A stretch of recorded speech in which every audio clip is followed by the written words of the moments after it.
자, 그럼 우리 이제 데이터 범위를 잡아서 얘를 이제 파워콜에 던져 주면 되죠. 그래서 기본적으로 표로 만들어 놓으시고 데이터에 가셔서 데이터 테이블 또는 범위에서 선택하시고요. 말씀드렸지만 2013, 16 버전, 오피스 365 버전이 아니신 분들은 테이블만 나오고 범위에서는 안 나올 수도 있다라고 하는 거 염두에 두시고요. 자, 데이터에 가셔서 데이터 가져오기 변환해서 테이블에서 가져오는 걸로 선택하시면 이미 저희는 테이블을 만들었으니까요. 자, 그럼 이제 파워콜을 던져지겠죠. 여기서 첫 번째 가장 중요한 우리가 개념에 대한 접근 방법이 나오게 됩니다.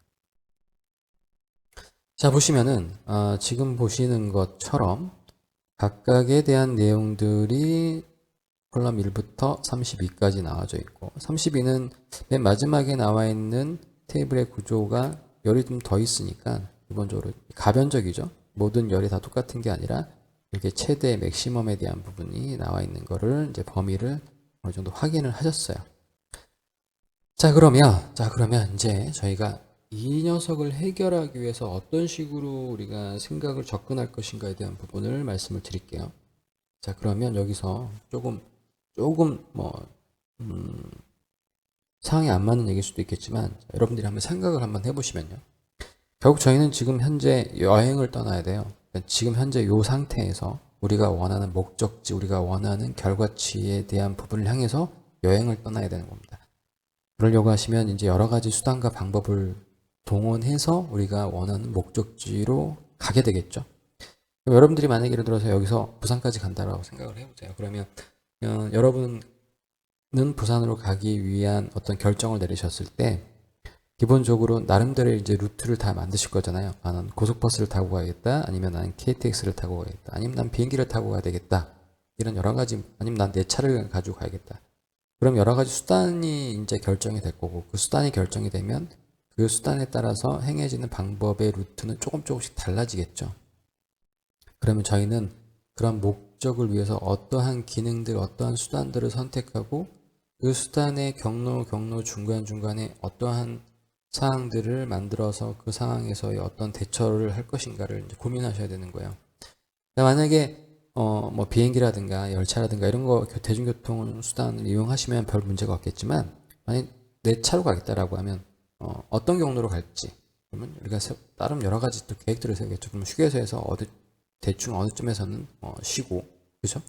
여러 가지 이제 그 어떤 수단을 선택하냐에 따라서 방법론적인 어떤 기능에 대한 부분이 좀 틀려질 거란 말이에요. 파워쿼리를 여러분들이 하시면서 가장 힘든 것 중에 하나, 저도 이제 처음 보면서 힘든 것 중에 하나는 뭐냐면 기능들이 완벽하게 풀이해서 모든 걸 다 제가 만들어가면서 만들 수 있는 것도 아니고 기존에 어떠한 만들어져 있는 여러 가지 기능들이 있죠. 지금 말씀드린 뭐 그룹화라든가 분할이라든가 또는 여기 나와 있지 않은 여러 가지 뭐 M 펑션을 써서 M 함수를 그러니까 M 랭귀지를 기반으로 해서 만들어 나가야 된다. 뭐 이런 여러 가지가 있는데 그런 것들만을 활용해서 가야 되는 거예요. 그렇죠? 우리가 원하는 목적지를 이런 기능들만을 활용해서 이렇게 단계 밟아서 이렇게 변형시키고 그런 변형시키는 게 적용되는 여기가 이제 루트죠. 가게 되는 경로란 말이에요. 저희가 결과치를 가기 위한 경로죠.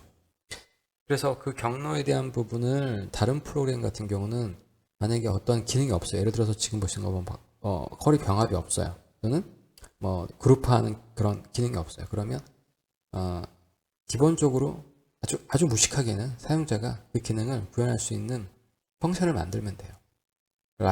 기존에 있는 라이브러리를 통해서 뭐라 하지 뭐 자바라든가 C라든가 비주얼 베이직이라 이런 애들은 기본적으로 좀 더 확장성 있고 유연한 게 여기가 뭐를 누르면 어떤 경고창이 나오고 뭐 얘를 눌러서 필터를 누르면 파일 오픈 창이 나와서 이런 것들은 여기서 구현이 안 되잖아요. 파워쿼리는.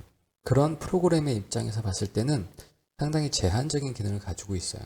그도 그럴 것이 그런 프로그램은 독립적으로 프로그램을 실행시킬 수는 있지만 이 녀석은 오로지 이런 엑셀의 안에 들어가 있는 거기 때문에 사용 범위가 엑셀의 범위 바운더리 내에서 움직이면 되거든요. 그러니까 그렇게 쓸데없는 기능, 그러니까 이 파워쿼리 입장에서 봤을 때는 쓸데없는 기능인 거죠. 거기까지는 필요가 없는 거예요. 자, 그러면 저희가 일단 지금 현재 기본적으로 이 녀석 것들에 대한 부분을 바라봤을 때 어떤 식으로 접근할 것인가에 대한 부분을 가지고 그런 필요성들이 나열이 되면 이제 저희는 그런 것들을 여기서 제공하는 어떤 기능으로 최대한 가깝게 우리가 원하는 결과를 만들어낼 것이냐. 이게 파워쿼리를 여러분들이 잘 하시는 방법, 연습하시는 방법의 가장 첫 번째 단추가 되는 겁니다. 이런 노력을 많이 하셔야 돼요. 기능을 아시는 거는 당연한 거고요. 그 기능을 다 아셨다고 해서 파워쿼리를 절대 잘할 수 있는 그런 건 아닙니다. 기본적으로 이 기능들은 단순한 기능들이고 기본적으로 제공되는 기능일 뿐이고요.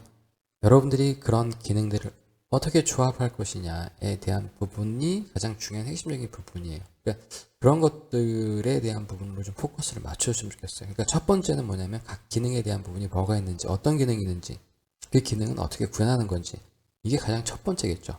그걸 다 아시고 난 다음에는 그러면 우리가 이런 목적지를 가기 위해서는 그러한 여러 가지의 수단이라든가 방법들을 어떻게 조합해서 갈 것이냐, 어떤 순서로 이걸 적용하면 이게 적용이 될 것이냐, 그 부분이에요.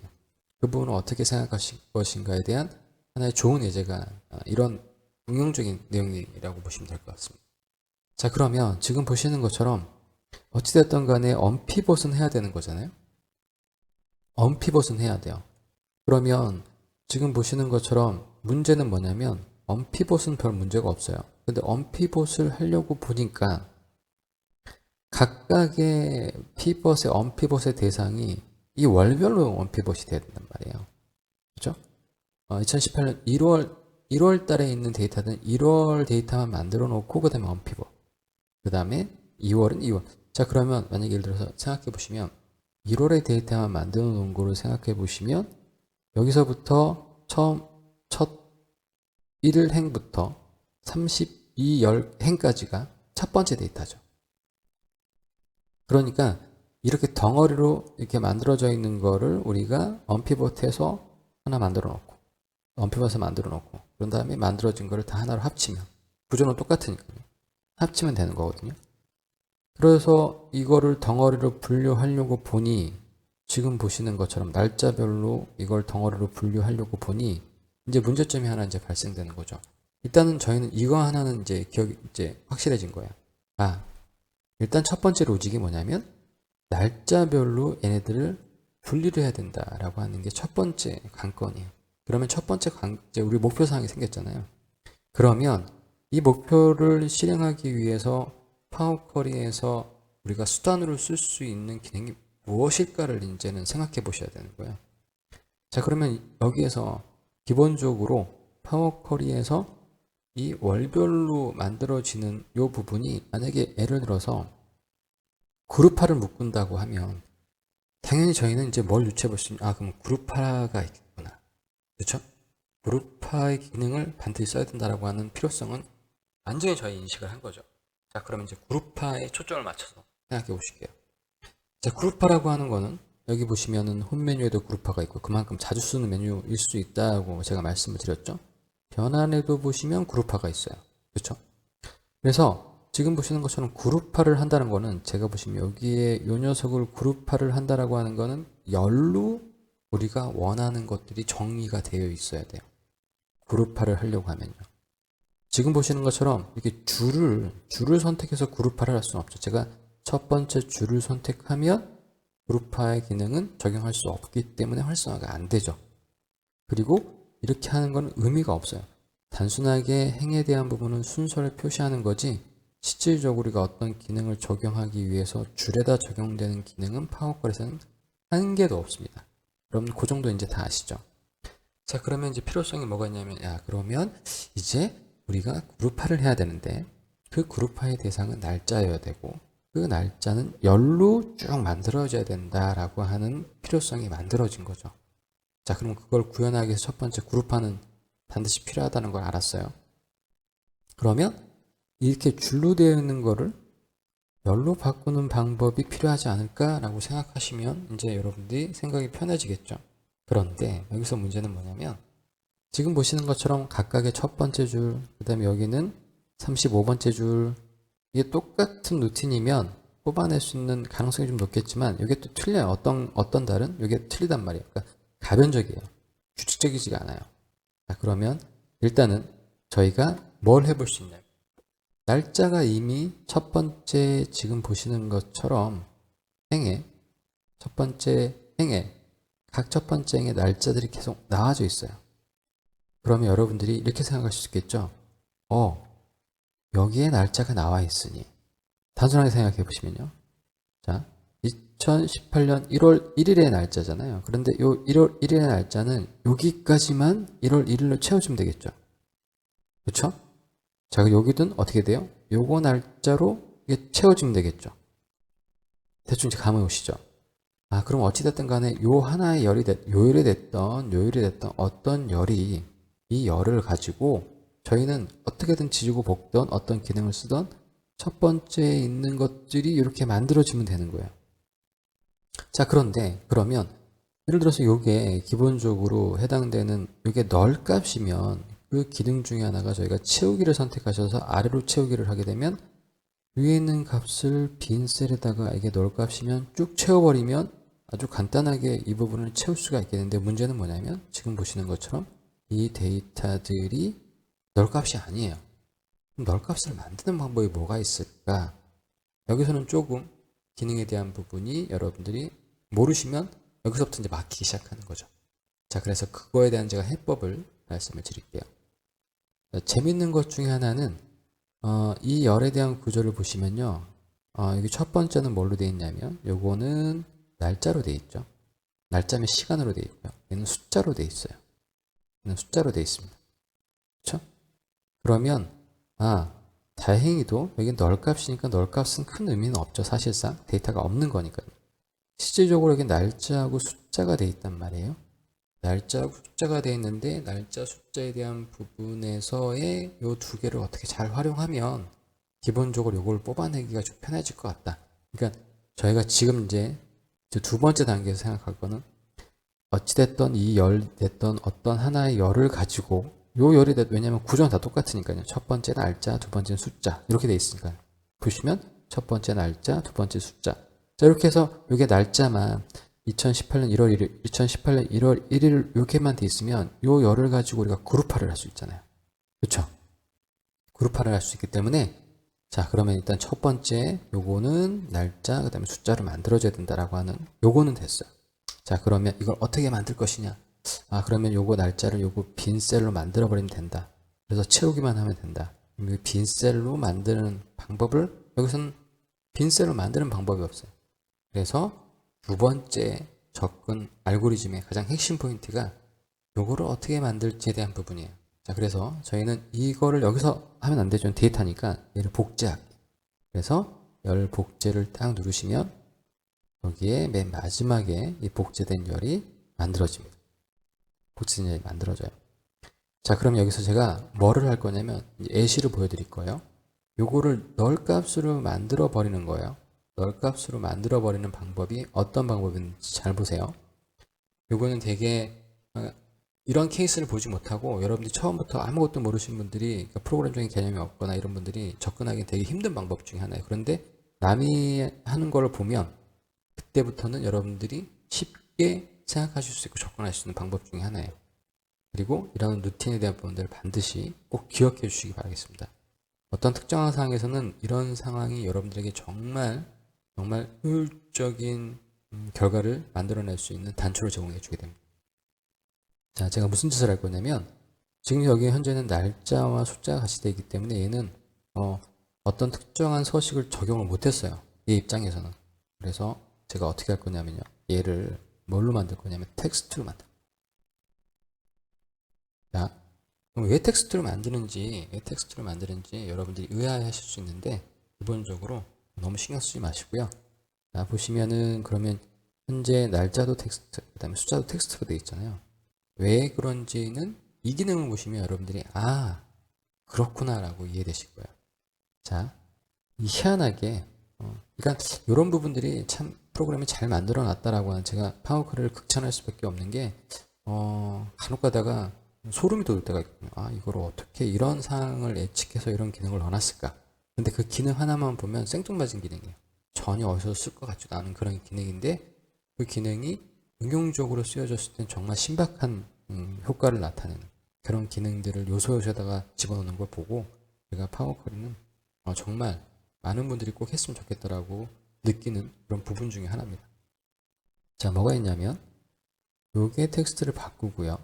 그 다음에 변환에 가보시면 날짜 및 시간이라고 하는 녀석을 가보시면 뭐가 있냐면 여기에 보시면은 구문 분석이라고 하는 게 있어요.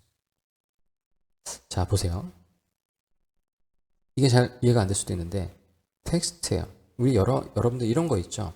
예를 들어서 숫자인데 엑셀에서요. 엑셀에서 숫자인데 그 숫자를 텍스트로 바꿀 수 있죠. 그러면 앞에 이게 조그맣게 삼각형 뜨면서 뭐 오리 표시가 나잖아요. 그렇죠?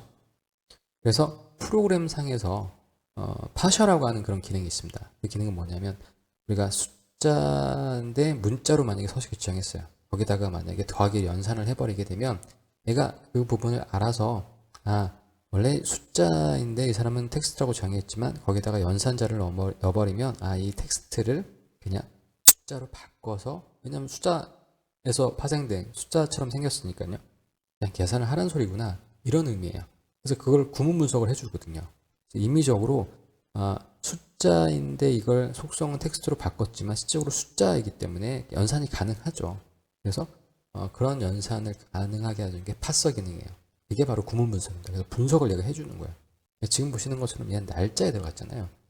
날짜가 섞여 있는 쪽에서는 이게 유용하게 쓰입니다. 그래서 날짜에서 구문 분석을 하면 이게 어떤 의미냐면 날짜잖아요. 날짜에 들어가 있죠. 근데 얘는 텍스트로 만들었죠. 텍스트로 만들었지만 얘는 날짜를 텍스트로 저희가 어거지로 만들어 준 거잖아요. 날짜를 텍스트로 만들어 준 거니까. 그래서 날짜로 구문 분석을 하게 되면 이 데이터 중에 입력된 데이터 중에서 이게 날짜 형식이 아닌지 맞는지를 구분한 다음에 기본적으로 날짜면 날짜로 변형시켜주는 그런 해석을 하는 거예요. 지금 보시는 것처럼. 구문 분석을 통해서 얘가 이게 날짜인데 보니까 텍스트로 돼 있네? 그럼 이건 날짜지 뭐 이렇게 바꿔주는 거예요. 그런데 15, 0, 2는 숫자니까 요거는 날짜의 간격값일 수도 있고 숫자일 수도 있기 때문에 이 부분은 해석을 안 해주는 거예요. 근데 이건 명확하죠. 이건 누가 봐도 여러분들한테 이건 말씀을 드려도 요게 날짜세요 숫자세요 그러면 여러분들이 이건 텍스트로 정의되어 있지만 이건 날짜죠. 왜냐면 구조 자체가 날짜로 되어 있으니까 그 구문을 분석해 주는 거예요. 지금 보시는 것처럼 구문 분석을 하게 되면 어떻게 돼 있죠? 여기 보시는 것처럼 에러가 뜨죠. 에러가 뜨죠. 자, 그러면 어떠한 문제가 어떠한 이제 효과가 나온 거냐면 저희가 그렇게 처리하고 싶었던 이 숫자들이 다 에러가 됐어요. 그러니까 여기에서 저희가 홈 메뉴에서 변환이죠. 변환해서 값 바꾸기를 눌러보시면 오류 바뀌기가 나옵니다. 그러니까 현재 선택한 열에서 오류에 대해서만 값을 바꿔주는 거예요. 그렇기 때문에 당연히 뭘로 바꿀 거냐가 묻는 게 아니라 그냥 바꿀 것만 입력하면 되죠. 그 대상이 뭐예요? 에러가 난 녀석들만. 그래서 즉 에러가 난 녀석들은 뭘로 바꿔라? 널 값으로 다 바꿔라. 널 값으로 다 바꿨어요. 그 다음에 그럼 지금 보시는 것처럼 첫 날짜만 깔끔하게 날짜로 만들어지고 나머지는 다 널 값이 됐죠.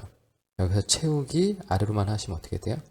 지금 보시는 것처럼 날짜만 정확하게 하나의 열로 만들어지는 그 테이블의 구간만큼만 날짜로 만들어지는 이런 형태가 만들어지는 겁니다. 이게 핵심 포인트예요. 이게 핵심 포인트예요. 이게 핵심 포인트. 첫 번째, 이 관문을 못 들으면 제가 두 번째, 세 번째 이 부분은 아예 시도조차가 할 수 없는 거죠.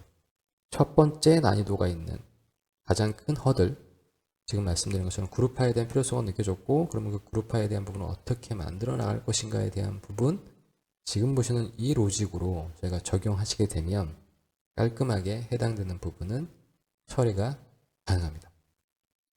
여러분 어렵지 않으시죠? 자, 이렇게 해서 요 단계 좀 끊어 보시고, 자, 그러면 저희가 이제 그룹화를 했기 때문에 이제 그 날짜를 이제 그룹화를 할 수 있는 기본적인 이제 단초가 만들어졌기 때문에 그걸 기반으로 해서 다음 액션 다음 액션이 뭐가 있는지에 대한 부분을 여러분들 다음 동영상을 통해서 여러분들 확인하시면 되실 것 같습니다. 그래서 꼭 이거 한번 정리 한번 하시고 여러분들 이런 루틴을 그러니까 규칙을 만들어내는 과정이죠. 이런 방법도 있구나. 일부러 에러를 내는 거예요. 그런 규칙을 만들기 위해서 에러를 낼 수 있다라고 하는 그런 좀 기법에 그런 테크닉에 좀 여러분 집중해서 이해를 좀 해주셨으면 좋겠습니다. 자, 저는 다음 강좌에서 또 계속해서 여러분들 또 찾아뵙도록 하겠습니다.